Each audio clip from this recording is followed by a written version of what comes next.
Assalamualaikum. Hi everyone, it's me Sujan. Welcome to my channel.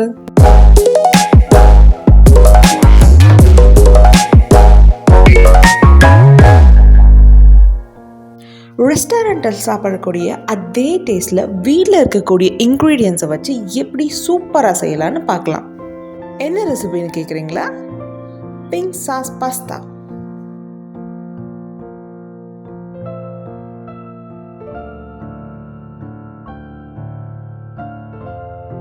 நான் இன்னைக்கு healthy வெர்ஷனில் தான் செய்ய போகிறேன். அதுக்கு ஒரு மீடியம் சைஸ் பீட்ரூட் எடுத்துக்கிறேன். இதை வேக வைக்கிறதுக்கு முழுசாக தோலோடவே போடலாம். அது கொஞ்சம் டைம் ஆகுங்கிறனால நான் தோலை எடுத்துட்டு கொஞ்சம் மீடியம் சைஸில் கட் பண்ணி எடுத்துக்கிறேன். எனக்கு நல்ல டார்க் பிங்க் கலர் கொடுத்துச்சு. உங்களுக்கு லைட் கலர் வேணும்னா இன்னும் கொஞ்சம் சின்னதாக கூட எடுத்துக்கலாம். ஒரு பெரிய வெங்காயத்தை சின்ன சின்னதாக கட் பண்ணி எடுத்திருக்கேன். பீட்ரூட் வேக வைக்கிறதுக்காக ஸ்டவ்வில் நான் தண்ணி வச்சுருக்கேன். நல்லா கொதிக்கும் போது பீட்ரூட் அதில் போட்டு நல்லா வேக விட்டுக்கலாம். நல்லா சாஃப்ட் ஆகிற அளவுக்கு வேக வச்சு எடுத்துக்கலாம். இப்போ நல்லா வெந்துருச்சு. பீட்ரூட்டில் ஒரு கத்தி உள்ள விட்டால் நல்லா சாஃப்டாக போகணும். அந்த அளவுக்கு நல்லா வேகணும் பீட்ரூட்.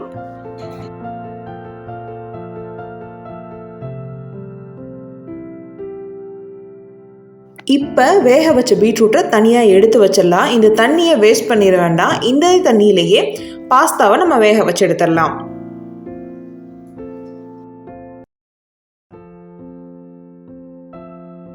இப்போ பாஸ்தாவுக்கு தேவையான கொஞ்சமாக சால்ட் மட்டும் இதில் போட்டுக்கலாம். அது கூடவே ஒரு டீஸ்பூன் ஆயில் மட்டும் ஊற்றிட்டு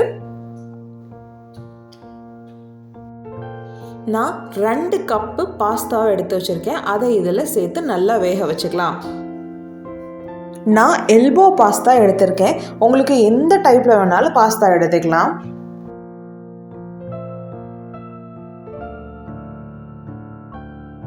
இப்போ பாஸ்தா நல்லா வெந்துருச்சு.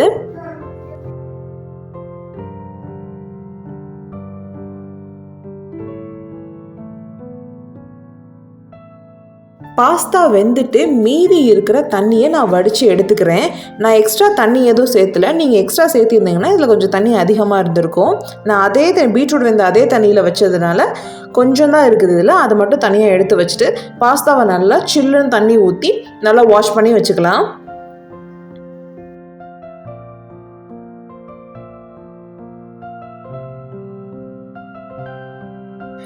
இப்போ ஸ்டவ் ஆன் பண்ணி கடாயை வச்சு 1 டேபிள் ஸ்பூன் பட்டர் போட்டுக்கிறேன்.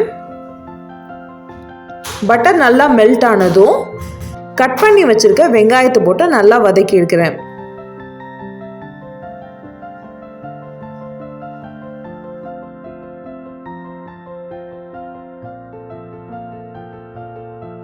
இப்போ ஒரு சின்ன தக்காளியை குட்டி குட்டியாக கட் பண்ணி அதையும் சேர்த்து நல்லா வதக்கிக்கிறேன். இப்போ ஒரு 1/4 டேபிள் ஸ்பூன் அளவுக்கு உப்பு சேர்த்து நல்லா வதக்கிக்கிறேன். தண்ணி எதுவும் சேர்த்திக்காம தக்காளியில் இருக்கிற தண்ணியிலேயே அப்படியே நல்லா வதக்கி விட்டுக்கிறேன். இப்போது வேக வச்சிருக்கிற பீட்ரூட்டையும் இதில் சேர்த்திக்கிறேன். ஏன்னா லைட்டாக பச்சை வாசனை வர மாதிரி இருந்துச்சுன்னா இதில் நல்லா போயிடும். அதுக்காக அதையும் சேர்த்தி நல்லா வதக்கி விட்டுக்கிறேன். ஒரு 1 மினிட் அப்படி நல்லா வேகட்டும். அப்புறம் ஆஃப் பண்ணிவிட்டு நல்லா இதை ஆற வச்சுக்கலாம். இதை அரைக்கிறதுக்கு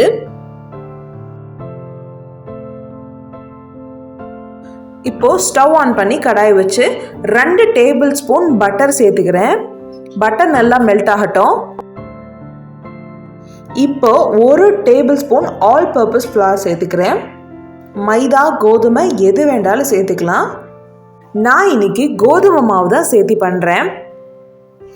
இப்போ பாஸ்தாலேருந்து வடித்து எடுத்தோம்ல அந்த தண்ணியும் சேர்த்து நல்லா மிக்ஸ் பண்ணி விட்டுக்கிறேன்.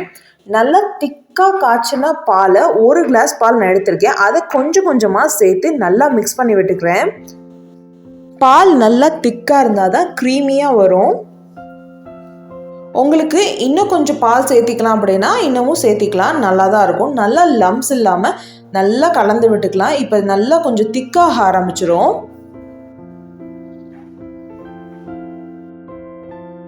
பாருங்கள் எவ்வளோ திக்காயிருச்சுன்னு.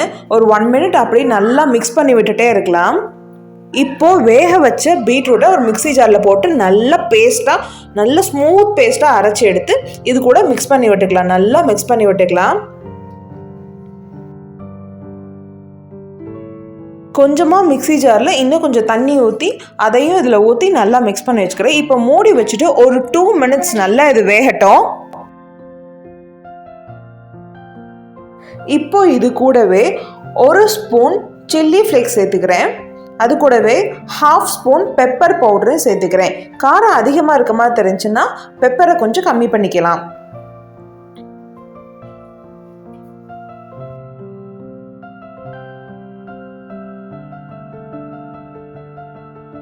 நான் இந்த ஸ்டேஜ்லேயே வேக வச்ச பாஸ்தாவை சேர்த்திக்கிறேன். உங்களுக்கு இன்னும் ட்ரையாக வேணும் அப்படின்னு நினச்சிங்கன்னா இன்னும் நல்லா சுண்டினதுக்கப்புறம் சேர்த்துக்கலாம்.